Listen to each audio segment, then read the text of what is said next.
Rocket engine अपने अंदर से निकलती हुई गैसेस की मदद से आसपास की हवा पर दबाव डालकर सतह से ऊपर उठते हैं। ना जी ना, ये तो बिल्कुल गलत कॉन्सेप्ट है। आज से कुछ साल पहले एलोन मस्क की स्पेसएक्स कंपनी की शुरुआत भी इसी सवाल से हुई थी और आज स्पेसएक्स कहाँ है सबको पता है। देखो भैया, जेट इंजन बहुत तेज रफ्तार से गैस को पीछे की तरफ फेंक कर आगे बढ़ता है और अपना रॉकेट इंजन भी गैस को पीछे फेंक कर आगे बढ़ता है। पर समस्या ये है कि कोई चीज बिना किसी चीज को पीछे धकेले आगे कैसे बढ़ सकती है। आओ समझाता हूँ। आमतौर पर हम चीजों को कैसे चलाते हैं। माँ की झाड़ू पर मत जाना वो एक्सेप्शन है। उसका खौफ और उसकी रेंज बहुत दूर से काम करा सकती है। तो यहाँ पर हम एक्सेप्शंस को काउंट नहीं करने वाले। आमतौर पर हम चीजों को धक्का देकर चलाते हैं, बात बिल्कुल ठीक है। और अगर आप ध्यान से देखें तो आप पाओगे कि हमारे द्वारा लगाई गई फोर्स और गाड़ी के चलने की दिशा दोनों एक ही है। अरे वाह वाह, आपने को समझ में आ गया। ज्यादा उछल कूद मचाने की जरूरत नहीं है, अभी तो कहानी शुरू हुई है। यहाँ पर ये बात भी नोट करने वाली है कि इस गाड़ी को चलाने की ताकत बाहर से उत्पन्न की गई है। क्या इससे कोई फर्क पड़ेगा? भाई साहब, ये फिजिक्स है,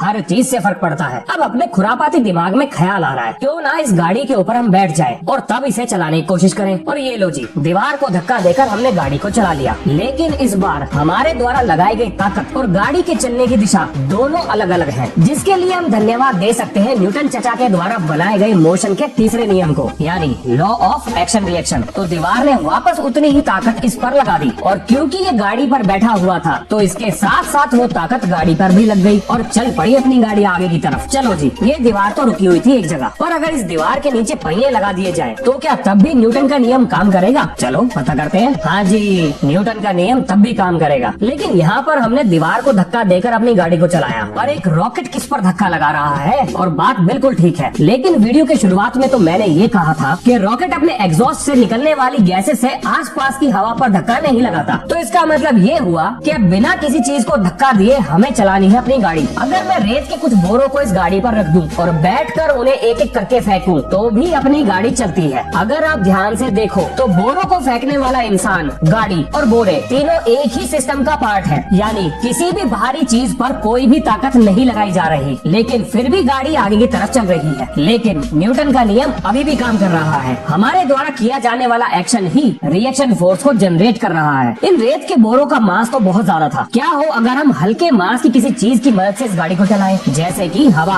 अगर एक सिलेंडर में हवा को भरकर इस गाड़ी पर रख दिया जाए तो क्या उसकी मदद से ये चलेगी? आओ पता करते हैं। अरे वाह, अपनी गाड़ी तो चल पड़ी। तो इसका मतलब ये हुआ कि गैसेस की मदद से चीजों को धक्का दिया जा सकता है। अब अपने को मोटा मोटा आइडिया लग गया है कि रॉकेट और जेट इंजन बनाने के लिए बस हमें किसी तरह बहुत तेज रफ्तार की गैसेस को रॉकेट और जेट इंजन से निकालना है। लेकिन आ गई एक नई समस्या। वो कौन सी चीज होगी जो इतनी तेज रफ्तार से जेट इंजन से गैसेस को बाहर फेंक सके? तो इस काम के लिए बनाएंगे हम एक जुगाड़, जिसमें लगाएंगे कंप्रेसर, एक बर्निंग चेम्बर, जिस चेम्बर में लगे होंगे फ्यूल इंजेक्टर, और लास्ट में जोड़ेंगे टरबाइन को। और ये सारी चीज इकट्ठा होकर बनाती है जेट इंजन। अब जैसे ही इंजन चलेगा तो कंप्रेसर बहुत तेज रफ्तार से हवाओं को अंदर खींच लेगा, ठीक बिल्कुल वैसे ही जैसे घूमते हुए पंखे के ब्लेड धुएं को अपनी तरफ खींच लेते हैं। अब ये हवा कंप्रेस होने के बाद बर्निंग चेम्बर में जाती है, जहाँ पर फ्यूल इंजेक्टर की मदद से मिलाया जाता है इसमें जेट फ्यूल। और अब बारी है धमाके की। अरे मतलब इंजन नहीं उड़ाना है, बस आग जलानी है। अब बर्नर की सहायता से इस फ्यूल में लगाई जाती है आग, और आग लगते ही इसके अंदर गैसेस का वॉल्यूम बहुत बढ़ जाता है। अब यही गैस का वॉल्यूम भगाएगा अपने जेट इंजन को। चलो इसे भी एक उदाहरण से समझाता हूँ। एक टेस्ट ट्यूब लो और उसके अंदर माचिस की एक तिल्ली को डालकर लगा दो उसमें एक कॉर्क और लगा दो उसके नीचे पहिए। अब लो एक मैग्नीफाइंग ग्लास और सूरज से आने वाली रोशनी को कंसंट्रेट करके जलाओ उस माचिस की तिल्ली को। जैसे ही माचिस की तिल्ली में आग लगेगी, टेस्ट ट्यूब में लगी हुई कॉर्क बाहर निकल जाएगी और चल पड़ेगी अपने टेस्ट ट्यूब आगे की तरफ। पर ऐसा क्यों हुआ, आओ समझाता हूँ। जब माचिस की तिल्ली जली तो उससे पैदा हुई बहुत सारी गर्म गैसेस, जिन्होंने इस टेस्ट ट्यूब की दीवार पर लगाई बराबर रूप से ताकत। लेकिन टेस्ट ट्यूब के अंदर लगने वाली एक्शन फोर्सेस के विपरीत दिशा में रिएक्शन फोर्स भी बराबर रूप से लग रही है और सब कुछ बैलेंस में है। लेकिन जैसे ही कॉर्क बाहर निकलती है तो एक्शन फोर्स हो जाती है अनबैलेंस। अगर आप ध्यान से देखो तो ट्यूब के साइड में लगने वाली एक्शन फोर्स अभी भी बैलेंस है, लेकिन ट्यूब के एक साइड पर लगने वाली एक्शन फोर्स को बैलेंस करने वाली रिएक्शन फोर्स कॉर्क के निकलते ही हट गई है। यानी फॉरवर्ड एक्शन फोर्स को बैलेंस करने के लिए बैकवर्ड रिएक्शन फोर्स अब नहीं है, और यही फॉरवर्ड एक्शन फोर्स ट्यूब को आगे की तरफ धकेल देगी। मोटा माटी मतलब ये निकला कि जेट इंजन में एक अनबैलेंस एक्शन फोर्स ही आगे की तरफ मोशन क्रिएट करती है, ना कि रिएक्शन फोर्स। लेकिन सिर्फ एक्शन फोर्स ही अनबैलेंस नहीं हुई है, बल्कि रिएक्शन फोर्स भी अनबैलेंस हो गई है। टेस्ट ट्यूब के बाहर लगने वाली रिएक्शन फोर्स को बैलेंस करने के लिए कॉर्क की साइड से लगने वाली रिएक्शन फोर्स अब नहीं रही। तो अब ये रिएक्शन फोर्स इस टेस्ट ट्यूब के अंदर भरी हुई गैसेस को बाहर धकेल देगी, लेकिन साइड में लगने वाली फोर्स अभी भी बैलेंस है, इसीलिए टेस्ट ट्यूब सिर्फ आगे की तरफ ही मूव करेगी। अब ठीक इसी तरह से जेट इंजन से बाहर निकलने वाली बहुत तेज रफ्तार की गैसेस इंजन को आगे की तरफ धकेल देंगी, लेकिन रास्ते में पड़ेगी टरबाइन और ये गैस बना देंगी अब इसकी फिरकनी। मैं मजाक नहीं कर रहा हूँ, सच में फिरकनी ही बनाएंगी। जैसे कागज की फिरकनी पर हवा मारने से वो बहुत तेज घूमती है, ठीक उसी तरह से गैस टरबाइन में बहुत तेज रफ्तार में घूमेगी और इस टरबाइन से एक शाफ्ट सीधा कंप्रेसर डिस्क से जाकर जुड़ी होगी, यानी कंप्रेसर को भी चलाने की ताकत जेट इंजन से निकलती हुई गैसेस से ही मिल जाती है। एक जेट इंजन हवा में मौजूद ऑक्सीजन का इस्तेमाल करके अपने फ्यूल को जलाता है, इसीलिए वो अर्थ के एटमॉस्फेयर से ऊपर नहीं उड़ सकता। पर एक रॉकेट तो एटमॉस्फेयर के बाहर जाता है, इसीलिए रॉकेट इंजन अपने साथ ऑक्सीजन भी लेके जाता है। उदाहरण के लिए डायग्राम देखो, इस रॉकेट में एक टैंक में ऑक्सीजन और दूसरे में फ्यूल भरा है, जिसे ठीक कंबस्टन से पहले मिलाया जाता है और फिर निकलती है बहुत तेज रफ्तार की गैसेस, जो देती है इस रॉकेट को ऊपर उठने की लिफ्ट और चल पड़ा अपना रॉकेट। एक मजे की बात सुनो, रॉकेट से निकलने वाली गैसेस की रफ्तार जेट इंजन से निकलने वाली गैसेस से बहुत तेज होती है और इसके लिए हमने कोई पंखा नहीं लगाया है, बल्कि इस घोटाले के पीछे हाथ है ऑक्सीजन का। हाँ जी,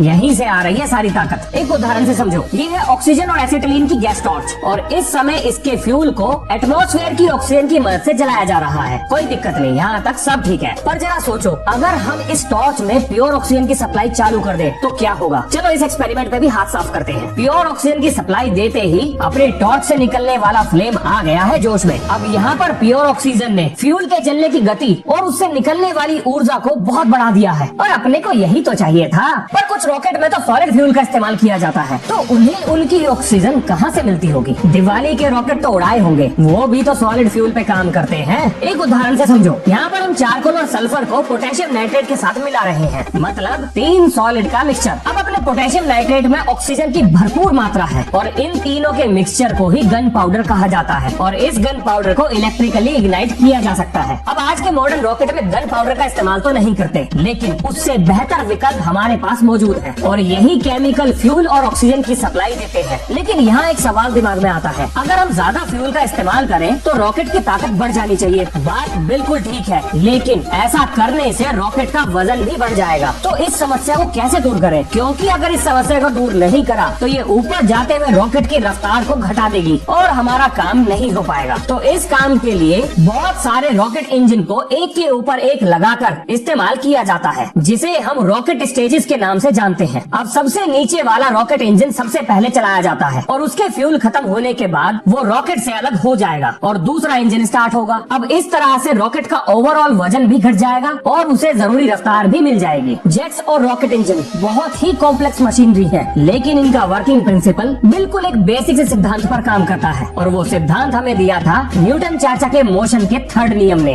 लॉ ऑफ एक्शन रिएक्शन। चलो बस इतना ही प्रवचन देना था। हर पल तेरा ही नाम होगा, तेरे हर कदम पे दुनिया का सलाम होगा। मुश्किलों का सामना हिम्मत से करना, देखना एक दिन वक्त भी तेरा गुलाम होगा। मिलते हैं नेक्स्ट वीडियो में। जय हिंद।